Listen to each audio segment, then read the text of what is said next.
Race is on among Democrats to energize black men to vote for Harris. Let's go deeper on this tonight. Joining us now is Democratic strategist Amy Allison, founder and executive director of She the People, which elevates the voice and power of women of color as leaders.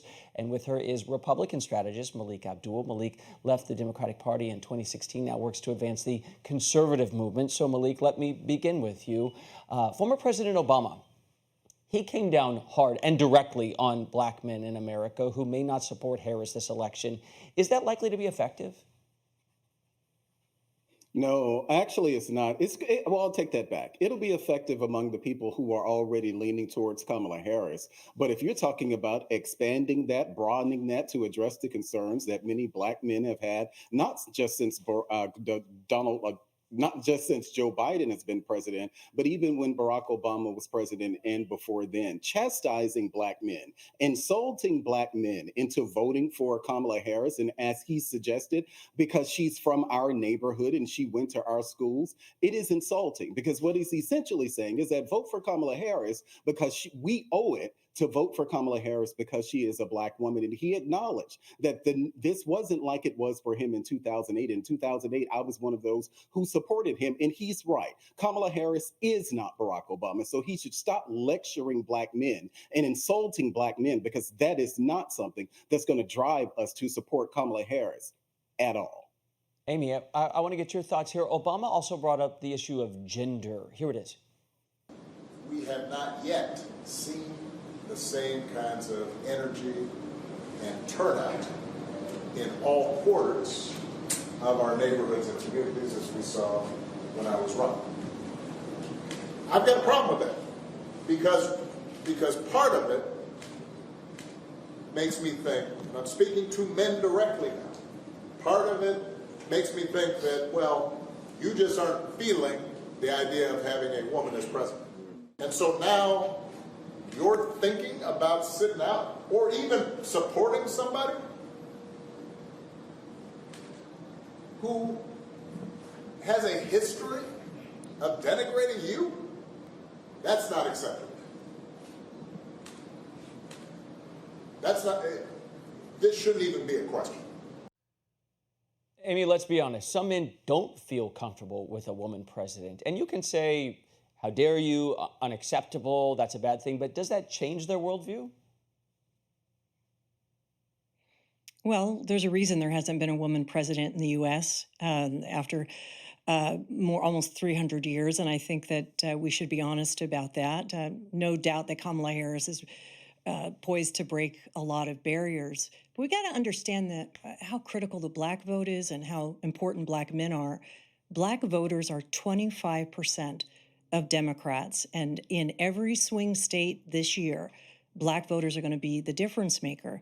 So really the question is, how do we understand and communicate in the last 3 weeks to black men as well as black women? Now, in my cohort, our polls say black women over 40, we're at the highest possible support for Kamala Harris at the levels that we supported Barack Obama. But for black men, what's not reported enough is the generational divide. And it's also the same with black women.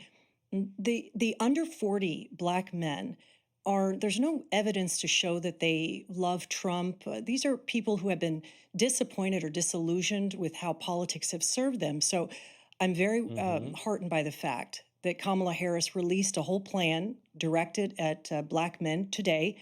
And I saw that Memphis, Tennessee, Black Men for Kamala did an event where they said, listen, we got to have conversations amongst black men. Don't compare Kamala Harris to the almighty. Compare her to the alternative and talk very straightforward and have this kind of conversation amongst black men to increase turnout. That is about the concerns. I mean, I would say black men and women vote more like each other than any other group of men and women ask you about the any other demographic group. So it's around turning up the Let me ask you about the disillusionment, turnout. because Jamel Bowie, who's an opinion writer at the New York Times, he argued this is actually more about the trust in the system that people feel or don't feel. He said it's not so much about race, but it's your position in the system. Do you buy that?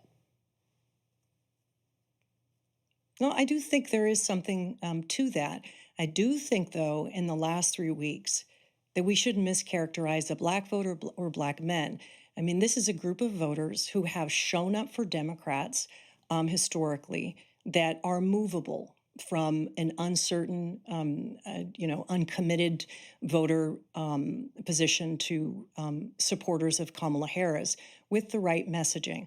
But we also have to be realistic. I mean, this is a group of people, particularly under 40s, who were part of or witnessed the protest after the murder of George Floyd, who heard Trump just a few weeks ago attack black immigrants, legal black immigrants from Haiti in Ohio. This is a group of people who heard Trump call for a purge, attack on citizens. These are things that black men, as a very sophisticated group of voters, understand that they need to have addressed. Let me get Melik in here because the proposals just went out today, Melik, from the Harris campaign. Help black entrepreneurs, boost apprenticeships, help black men become teachers. But this is not just black men. We're seeing this attrition. And New York Times finds Harris's margins over Trump are way lower than previous Democrats, down 25% among non-college Hispanics, down 24% among non-college black Americans. What is the issue at heart, and how is it fixed for Democrats if they want to capture these voters? Well, I think that much like me, Democrats haven't done any type of serious autopsy to figure out how people who voted for Barack Obama twice, particularly black men, voted for Barack Obama twice, voted for Bernie Sanders in the primary of 2016, and ended up voting for Donald Trump. They have had no type of intellectual curiosity. And when Barack Obama in 2020, I forgot his name, Jonathan Goldberg or whatever the guy's name from the Atlantic, in this interview where Barack Obama was talking about Gandhi and all of these various things, and even suggested he had more respect for Genghis Khan than Donald Trump himself. Barack Obama said that black men, he understands that the reason that black men would be attracted to someone like Donald Trump because he has a flashy lifestyle and we appeal to rappers, unlike he and Michelle Obama. Barack Obama doesn't understand. Kamala Harris doesn't understand. So this notion in the last 3 weeks of a campaign that somehow she's going to come out with an agenda where they spent the entire year saying that there is nothing that the government can do specifically for black people. Now towards the end of the campaign, when she realized she's hemorrhaging support among black men, she sends Barack Obama out there to chastise black men. No, that's not going to work. And Barack Obama coming out here saying it means that they realize it's a problem, but it's not going to work this time around. Okay. Gosh, I wish we had 20 more minutes to talk about this. Republican strategist Melik Abdul, Democratic strategist Amy Allison, thank you both for being with us, and we'll be right back.